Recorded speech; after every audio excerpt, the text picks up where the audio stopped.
Hi friends, ಇವತ್ತಿನ ಅಮ್ಮನ ಲೋಕ ರೆಸಿಪೀಸಲ್ಲಿ ನಾನು ನಿಮಗೆ ಈ ಒಂದು ಸ್ವೀಟ್ ಆಗಿರುವಂಥ ಸ್ವೀಟ್ ರೆಸಿಪಿ ಬಗ್ಗೆ ಹೇಳಕ್ಕೆ ಬಂದಿದ್ದೀನಿ. ಹೌದು, ಇದು ಕಡುಬು. ಆದರೆ ಗಣೇಶನ ಚತುರ್ಥಿಗೆ ಇದನ್ನು ಅಪ್ಡೇಟ್ ಮಾಡಬೇಕಿತ್ತು, ತುಂಬ ಲೇಟಾಗಿ ಇದನ್ನು ಅಪ್ಡೇಟ್ ಮಾಡ್ತಿದ್ದೀನಿ. ಫ್ರೆಂಡ್ಸ್, ಇದರಲ್ಲಿ ಒಂದು ಡಿಫ್ರೆಂಟ್ ಥೀಮ್ ಏನಂತ ಹೇಳಿದ್ರೆ, ಈ ಒಂದು ಕಡುಬಿಗೆ ನಾವು ಯಾವುದೇ ಥರದ ಅಕ್ಕಿ ಹಿಟ್ಟನ್ನು ಯೂಸ್ ಮಾಡಲ್ಲ. ಸೊ ಅಕ್ಕಿ ಹಿಟ್ಟು ಯೂಸ್ ಮಾಡಿದ್ರೆ ಯಾವ ಥರ ಕಡುಬು ಮಾಡೋಣ, ಇವತ್ತಿನ ರೆಸಿಪಿ ಸ್ಟಾರ್ಟ್ ಮಾಡೋಣ ಬನ್ನಿ.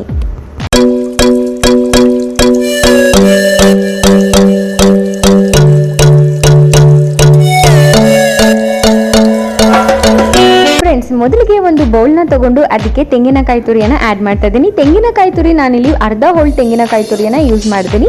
ಅದಾದಮೇಲೆ ನಾನಿಲ್ಲಿ ಬೆಲ್ಲ ಕೂಡ ಆ್ಯಡ್ ಮಾಡಿದ್ದೀನಿ. ಅರ್ಧ ಹೋಳು ತೆಂಗಿನಕಾಯಿಗೆ ಒಂದು 1/4 ಕಪ್ ಆಗುವಷ್ಟು ಬೆಲ್ಲ ಆ್ಯಡ್ ಮಾಡಿದ್ರೆ ಸಾಕು. ಅದಾದಮೇಲೆ ಏಲಕ್ಕಿ ಪುಡಿನ ಹಾಕ್ತಾ ಇದ್ದೀನಿ.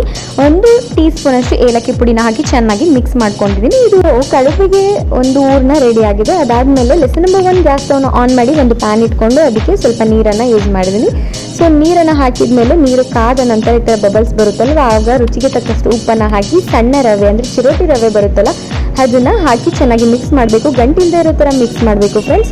ಹಾಗೆ ಇದು ಯಾವ ಥರ ಹಾಕಬೇಕು ಅಂದರೆ, ನೀವು ಸತ್ಯನಾರಾಯಣ ಸ್ವಾಮಿ ಪೂಜೆಗೆ ಯೂಸ್ ಮಾಡೋವಂಥ ಸಜ್ಜಿಗೆ ಯಾವ ಥರ ಮಾಡ್ತೀರಾ ಅದೇ ಥರ ಮಾಡಿ ಇದನ್ನು ಲಿಡ್ಡಿಂದ ಕ್ಲೋಸ್ ಮಾಡಬೇಕು. ಅಂದರೆ ಇವಾಗ ಸ್ವಲ್ಪ ಇದನ್ನು ಬೇಯಕ್ಕೆ ಹರಳಕ್ಕೆ ಬಿಡಬೇಕು. ಅದಾದಮೇಲೆ ಸ್ವಲ್ಪ ಕುಕ್ಕಿಂಗ್ ಆಯಿಲ್ನ ಆ್ಯಡ್ ಮಾಡ್ಕೊಳ್ಳಿ. ಕುಕ್ಕಿಂಗ್ ಆಯಿಲು ಆ್ಯಡ್ ಮಾಡೋದ್ರಿಂದ ನಿಮಗೆ ತಳ ಅಂಟಲ್ಲ, ಹಾಗೆ ಬಬಲ್ಸ್ ಕೂಡ ಆಗಲ್ಲ. ಅದಾದಮೇಲೆ ಮೇಲ್ಗಡೆ ಸ್ವಲ್ಪ ನೀರನ್ನು ಚಿಮುಕಿಸಿ ಲಿಡ್ಡಿಂದ ಕ್ಲೋಸ್ ಮಾಡಿ ಒಂದು 10 to 15 ಮಿನಿಟ್ಸ್ ಲೋ ಫ್ಲೇಮಲ್ಲಿ ಬೇಯಿಸ್ತಾ ಇದ್ದೀನಿ. ಅದಾದಮೇಲೆ ಈ ಥರ ಆಗಿರುತ್ತೆ.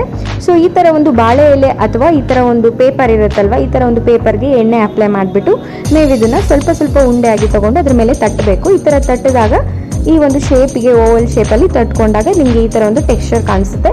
ಇದಾದಮೇಲೆ ನಾವು ಸ್ಟಾರ್ಟಿಂಗ್ ಮಾಡ್ಕೊಂಡಂತಹ ಹೂಳನ್ನ ಇದೆಯಲ್ಲ ಅದನ್ನು ಫಿಲ್ ಮಾಡಿಬಿಟ್ಟು ಎರಡೂ ಕಡೆ ಕ್ಲೋಸ್ ಮಾಡೋಣ. ಕ್ಲೋಸ್ ಮಾಡೋದು ಯಾವ ಥರ ಅಂತ ನಿಮಗೆ ತೋರಿಸ್ತೀನಿ.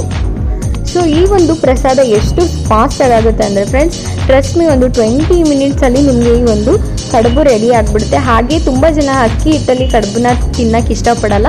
ಆ ಥರದವರು ಈ ಥರ ಒಂದು ರವೆಯಿಂದ ಮಾಡ್ಕೊಳ್ಳಿ, ತುಂಬಾ ಚೆನ್ನಾಗಿರುತ್ತೆ. ಹಾಗೆ ಕ್ವಿಕ್ಕಾಗಿ ಆಗುವಂಥ ರೆಸಿಪಿ, ತುಂಬಾ ಟೇಸ್ಟಿಯಾಗಿರುತ್ತೆ. ಗಣೇಶನ ಫೇವ್ರೇಟ್ ಅಂತಲೂ ಕೂಡ ಹೇಳ್ಬೋದು.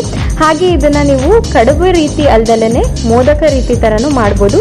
ಇನ್ ಕೇಸ್ ನಿಮ್ಮ ಹತ್ರ ಮೋದಕದ ಮೋಲ್ಡ್ ಇಲ್ಲ ಅಂದರೆ ಈ ಥರ ಕಡುಬು ಮಾಡ್ಕೊಳ್ಳಿ. ಮೋದಕದ ಮೋಲ್ಡ್ ಇದ್ದರೆ ಅದಕ್ಕೆ ಫಿಲ್ ಮಾಡಿಬಿಟ್ಟು ಈ ಥರ ಮಾಡಿಕೊಂಡ್ರೆ ಮೋದಕ ರೆಡಿ. ತುಂಬಾ ಕಮ್ಮಿ ಒಂದು ಟೈಮಲ್ಲಿ ಬೇಗ ಆಗುತ್ತೆ.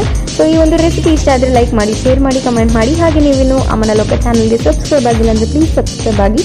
ಅಲ್ಲಿ ಕಾಣಿಸ್ತೇನೆ ಅಂತ ಬೆಲ್ ಐಕನ್ನ ಕ್ಲಿಕ್ ಮಾಡಿ. ಇದರಿಂದ ನಮ್ಮ ಎಲ್ಲ ವೀಡಿಯೋಸ್ ನಿಮಗೆ ನೋಟಿಫಿಕೇಷನ್ ಮೂಲಕ ತಲುಪುತ್ತೆ ಅಂತ ಹೇಳ್ತಾ, ಹಾಗೆ ಫ್ರೆಂಡ್ಸ್, ನೀವು ನಮ್ಮ ಚಾನಲ್ಗೆ ಒಂದಷ್ಟು ರೆಸಿಪಿಗಳನ್ನ ಮಾಡಿ ಹಾಕಿ ಅಂತ ಹೇಳ್ತಾ ಇದ್ದೀರಾ. ರೆಸಿಪಿಗಳನ್ನ ನಾನು ಮಾಡೋಕ್ಕೆ ಟ್ರೈ ಮಾಡ್ತೀನಿ. ಹಾಗೆ ಮತ್ತು ಈ ರೆಸಿಪಿ ನಿಮ್ಮ ಮನೇಲಿ ಮಾಡಿ ಕಮೆಂಟ್ ಸೆಕ್ಷನಲ್ಲಿ ರೆಸಿಪಿ ಹೇಗಾಗಿತ್ತು ಅಂತ ನನಗೆ ತಪ್ಪದೆ ತಿಳಿಸಿ ಅಂತ ಹೇಳ್ತಾ, ಫ್ರೆಂಡ್ಸ್, ನಾನು ನನ್ನ ಮುಂದಿನ ವಿಡಿಯೋ ಜೊತೆ ನಿಮಗೆ ಸಿಗ್ತೀನಿ. ಅಲ್ಲಿ ತನಕ ಕೀಪ್ ವಾಚಿಂಗ್ ಅಮ್ಮನ ಲೋಕ ರೆಸಿಪೀಸ್. ಬಾಯ್.